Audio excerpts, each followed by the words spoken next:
Friends, welcome back to my channel सीखो कुछ नया। तो जैसे कि फ्रेंड्स आपको पता है कि इसके पहले वाली वीडियो में हमने ज्योग्राफी का चैप्टर नंबर फर्स्ट किया था, लेकिन हमने कंप्लीट नहीं किया था।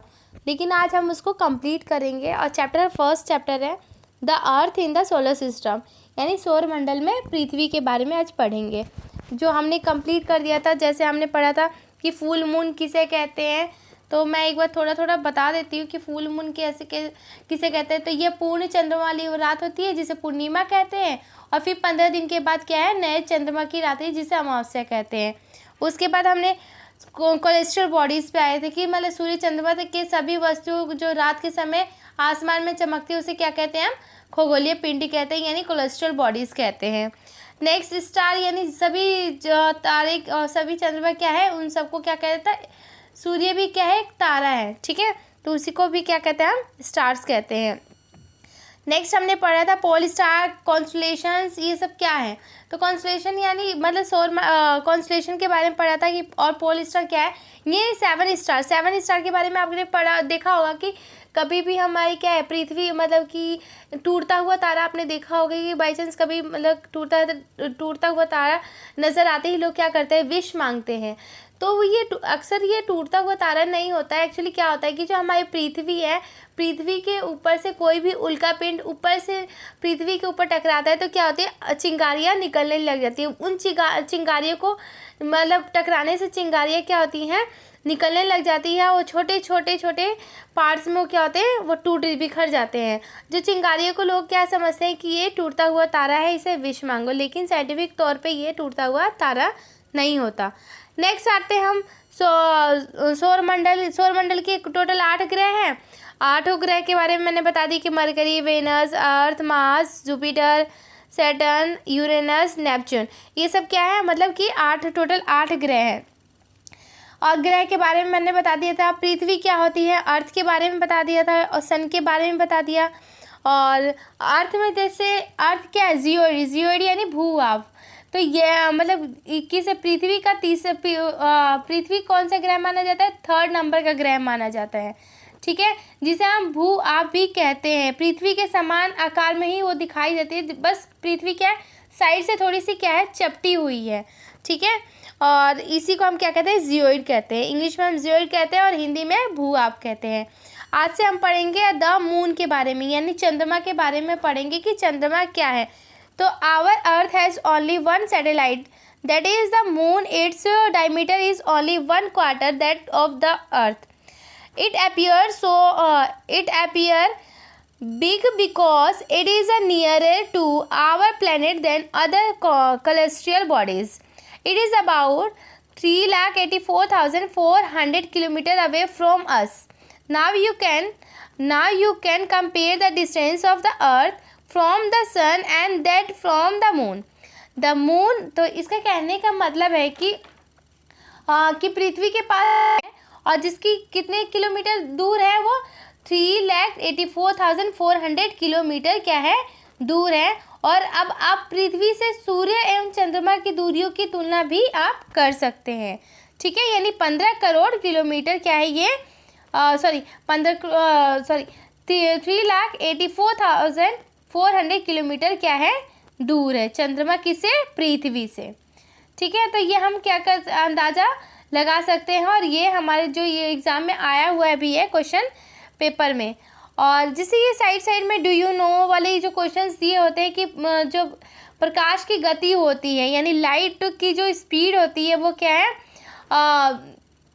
300,000 है, ठीक है, यानी 3 लाख है, 3 लाख किलोमीटर पर सेकेंड के अकॉर्डिंग दिया हुआ है। नेक्स्ट आते हैं हम कि ये जो नील आर्मस्ट्रॉन्ग है वो सबसे फर्स्ट पर्सन था, कौन है, जो 21 जुलाई 1969 को मतलब सबसे पहले क्या है, चंद्रमा के ऊपर पैर रखा था, ठीक है। यानी दिया है कि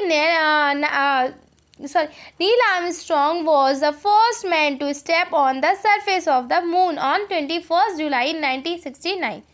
find out whether any Indian has landed on the moon, ठीक है। तो मालूम करो कि क्या कोई भारतीय चंद्रमा पर गया है, तो इसका पता हमें लगाना है। नेक्स्ट आते हैं अ सैटेलाइट, यानी उपग्रह क्या है? उपग्रह क्या है? खगोलीय पिंड है, यानी is celestial body that moves around the planets in the same way as the planets move around the sun. यानी कहने का मतलब है कि जो ग्रहों के चारों ओर, यानी जो ग्रहों के चारों ओर उसी प्रकार चक्कर लगाता है जिस प्रकार सूर्य के चारों ओर चक्कर लगाते हैं। ठीक है, यानी ग्रह भी मतलब कि उपग्रह क्या है? वो भी क्या है? ग्रहों के और चारों ओर चक्कर लगाते हैं जिस प्रकार सूर्य के चारों ओर चक्कर लगाते हैं। नेक्स्ट आता है ह्यूमन मेड सैटेलाइट, यानी मानव निर्मित, मानव के द्वारा बनाया गया उपग्रह यानी सैटेलाइट कौन कौन से हैं?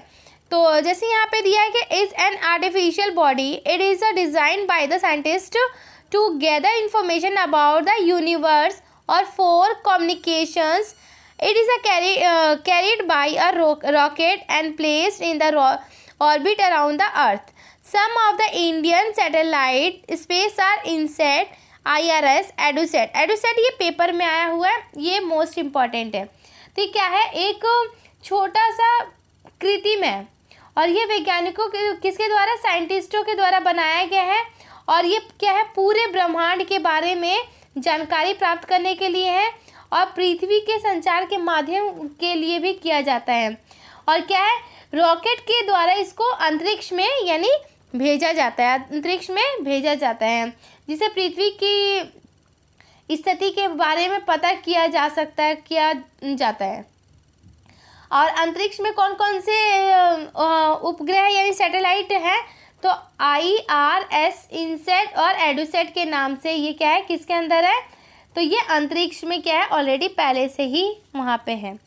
नेक्स्ट आते हम, the moon moves around the earth in about 27 days.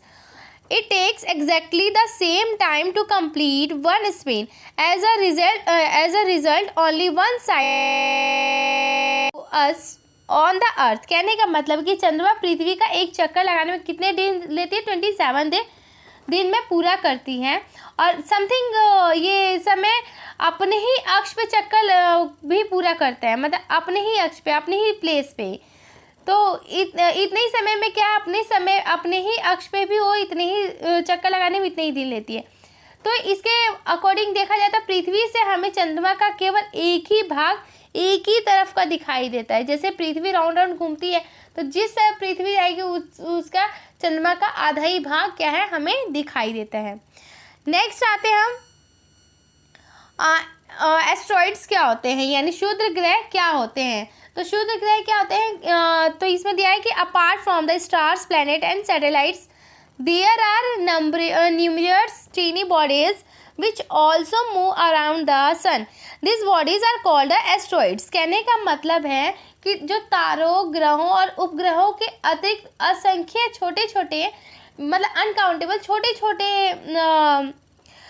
Asteroids हैं। ठीक है, तो वो क्या है? मतलब छोटे छोटे जो एस्ट्रॉइड्स है या और इसमें क्या है? बॉडीज़ है।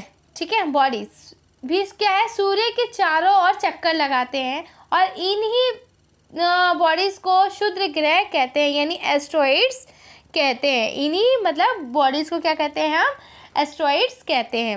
नेक्स्ट आते हैं मेस्ट्रॉइड्स क्या होते हैं? Meteoroids the small piece of the rocks which move around the sun, the called meteoroids. कहने का मतलब है कि जो उल्का पिंड होता है वो सूर्य के चारों ओर चक्कर लगाने वाले और मतलब सूर्य के चारों ओर चक्कर लगाने वाले एक छोटे छोटे मतलब छोटे छोटे क्या है? टुकड़ों में वो क्या है? उनकी बॉडीज़ क्या है? डिस्ट्रीब्यूट हो जाती है। उसी को हम क्या कहते हैं? मतलब उसी को अलग छोटे छोटे स्मॉल पीसेस में वो क्या है? रॉक्स क्या है? फैल जाते हैं। उसी को हम क्या कहते हैं? मेट्रॉइड्स कहते हैं। उसी को हम क्या कहते हैं? मेट्रॉइड्स। यानी सूर्य के चारों ओर चक्कर लगाने वाले पत्थरों के छोटे छोटे टुकड़ों को क्या कहते हैं? उल्का पिंड कहते हैं। ठीक है, नेक्स्ट आते हैं गैलेक्सी क्या होती है? आकाश गंगा। तो मैं एक बार ना ऐसी बता देती हूँ कि गैलेक्सी क्या होती है। तो मतलब बहुत सारे लाखों तारों का एक समूह होता है और इसी पट्टी को आकाश गंगा या मिल्की वे कहा जाता है। और ये हमारे किसके अंदर होता है? ये सोलर सिस्टम के अंदर मतलब आकाश मतलब एक मिल्की वे का एक अलग पार्ट है। ठीक है, जैसे आकाश गंगा करोड़ों तारों और बादलों के गैसों की एक प्रणाली है और इस प्रकार की लाखों आकाश गंगाएं मिलकर ब्रह्मांड का निर्माण करती है। ठीक है, तो क्या करती है ये मिलकर सारी क्या करते हैं, ब्रह्मांड का निर्माण करती हैं। नेक्स्ट आते हैं, हमारा नेक्स्ट क्या है, यूनिवर्स क्या होते हैं। तो stars and clouds of dust and gases, तो किससे किससे यूनिवर्स बने हुए हैं, तो गैसेस से बने हुए, क्लाउड से बने हुए, और तो ब्रह्मांड की विशालता की कल्पना करना अत्यधिक बहुत मुश्किल है और ये आकार के संबंध में हमें कोई अभी जानकारी तो है नहीं, लेकिन फिर भी हम जानते हैं कि सभी इसी ब्रह्मांड के ही हिस्सा है। ठीक है, और यूनिवर्स गैलेक्सी के बारे में मैंने बता दिया, गैलेक्सी क्या है। और यूनिवर्स यानी ये क्या है, बादलों और गैसों की एक प्रणाली है। दिया हुआ है ना कि clouds of dust and gas, there are millions of such galaxies that make a universe. इन सारे लाखों प्रणालियों को मिला के क्या है, एक ब्रह्मांड बना हुआ है, ब्रह्मांड का निर्माण हुआ है और ब्रह्मांड को एक विशालता की कल्पना से बहुत अत्यधिक कठिन है, मुश्किल है और अभी भी वैज्ञानिक साइंटिस्ट जो है अभी भी इसका पता नहीं लगाए हैं। ठीक है, तो ये हमारा चैप्टर कंप्लीट हो गया और इससे रिलेटेड हम कुछ क्वेश्चन सॉल्व करेंगे। ठीक है, तो हम कुछ क्वेश्चंस कर लेते हैं जो हमारे सीटेट के एग्ज़ाम के प्रीवियस ईयर के पेपर में आए हुए हैं, तो ये मोस्ट इम्पॉर्टेंट है। ठीक है, तो जैसे यहाँ पे दिखा है, which on the following can not be said about our planet earth, तो क्या आएगा इसका, it is a perfect sphere. तो इसका आंसर क्या हो जाएगा, तो ये प्रीवियस ईयर के 2011 के जून के पेपर में है, तब ये इंग्लिश मीडियम में था, हिंदी मीडियम में नहीं आया था। नेक्स्ट आते हैं हम जनवरी 2012 का, यानी which of the following combination of planets is known as gaseous planet, तो क्या है, जुपिटर, सैटर्न, यूरेनस, नेपच्यून। कहने का मतलब निम्नलिखित में से ग्रहों का कौन सा संयोजन जो गैसीय कहलाते हैं, यानी जो गैस से बना है। तो पहले के 4 को छोड़ के बाद के 4 सारे क्या है, गैस से ही मिलके बने हुए हैं वो ग्रह। तो कौन कौन से हैं 4 के, तो बृहस्पति, शनि, यूरेनस और नेपच्यून। लास्ट के 4, इन लास्ट के चारों के पास क्या होते हैं, खुद के रिंग भी होती है, खुद के छल्ले भी होते हैं। नेक्स्ट प्रीवियस ईयर के क्वेश्चन पेपर में एक और आया जुलाई 2013 में कि big bear is an example of, किसका एग्जाम्पल है, बिग बियर किसका उदाहरण है, तो कॉन्स्टलेशन का, यानी नक्षत्र मंडल का क्या है, उदाहरण है। नेक्स्ट आते हैं सितंबर 2015 में ये क्वेश्चन आया है, which one of the following groups of the planets has rings around, तो कहने का मतलब कि ग्रहों के निम्नलिखित समूहों में, तो मैंने क्या कहा, लास्ट के 4 जो है ना उनके पीछे क्या है, छल्ले हैं। तो कौन कौन से, शनि, शुक्र, मंगल तो हो ही नहीं सकता, मंगल पहले है तो ये हो नहीं सकता, इलेक्ट कर दो, मतलब जो नहीं हो सकता उसको क्रॉस करते जाओ। शनि, नेपच्यून, मंगल, इसमें ही मंगल है, ये नहीं हो सकता। शनि, शुक्र और नेपच्यून, इसमें शुक्र है तो ये भी नहीं हो सकता। तो बचा क्या, शनि, बृहस्पति, यूरेनस। तो आंसर क्या हो जाएगा इसका, सेकंड। नेक्स्ट आते हैं, वाई इज द अर्थ अब डिस्क्राइब एज अ जियोइड।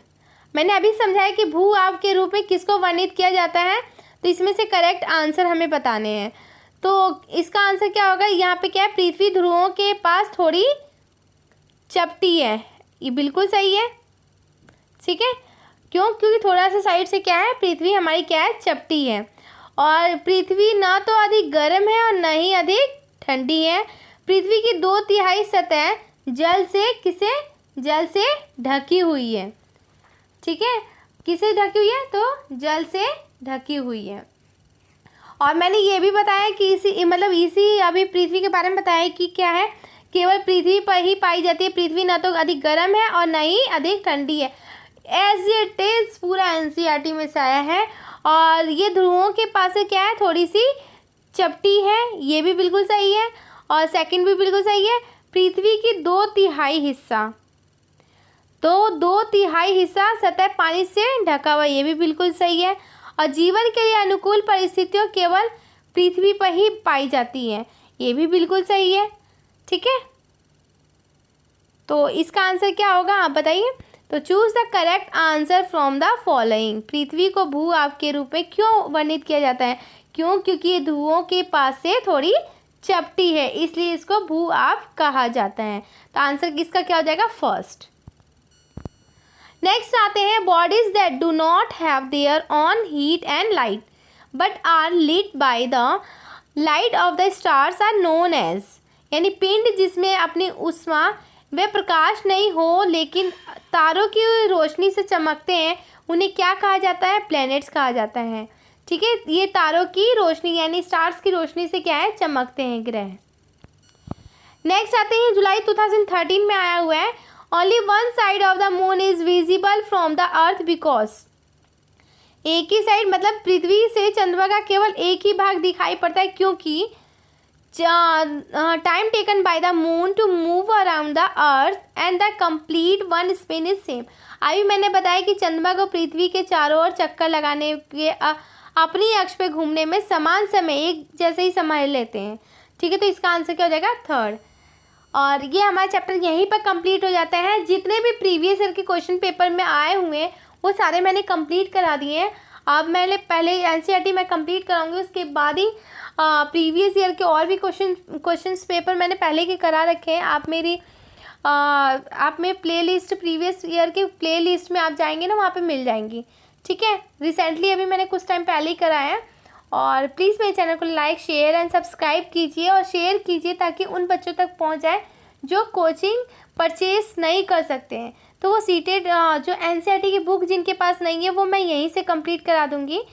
तो प्लीज़ इसको शेयर कीजिए जितना शेयर कर सकते हैं। And thank you so much and please like share and subscribe and comment box में ज़रूर बताइएगा कि ये वीडियो आपको कैसी लगी है। And thank you so much.